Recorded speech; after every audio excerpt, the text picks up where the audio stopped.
আরে বউ আসো, মাকে খাবারগুলো দিতে যেতে লাগবে। আরে এতগুলো খাবার কেন দিলা? হ্যাঁ একটু থুলাম। আমাকে দাদি কত ভালোবাসে, কম খাবার দিল। আরে যাও জ্যাকি, তোমার দাদিকে দিয়ে এসো। আরে আমি তাড়াতাড়ি দাদির বাড়িতে যাই। আরে দাদি দাদি তুমি কোথায়? তোমার জন্য খাবার আনছি। আরে কি তুই আমার জন্য খাবার আনছিস? দিয়ে আমাকে, আমার অনেক খিদে লেগেছে। আরে দাদির পায়ের জুতা তো পুরানো হয়ে গেছে, দাদির জন্য নতুন জুতা কিনে আনতে লাগবে। যাই। আরে এখানে তো অনেক টাকা, যাই চুরি করে নিয়ে যাই। এই তো জুতার দোকানে এসে পড়েছি। আরে জ্যাকি তুমি কি নিবা?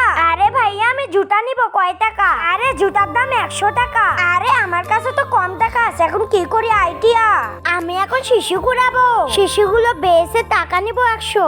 এখন দোকানে যাই, ওই তো একটা দোকানটাতে ঢুকে পড়ি। এই তো টাকা 100 দিয়েছে আমাকে। আরে ভাই জুতাগুলো দিন। তারপর কি হলো? যারা যারা দাদিকে ভালোবাসো তারা লাইক করো। আরে দাদি দাদি উঠো ঘুম থেকে, তোমার জন্য জুতা আনছি। আরে কি তুই আমার জন্য জুতা আনছিস? দেখি তো। দাদি হয়তো অনেক খুশি আমি জুতা আনছি দেখে। আরে ওয়াও অনেক সুন্দর। দেখি তোকে, থ্যাংক ইউ।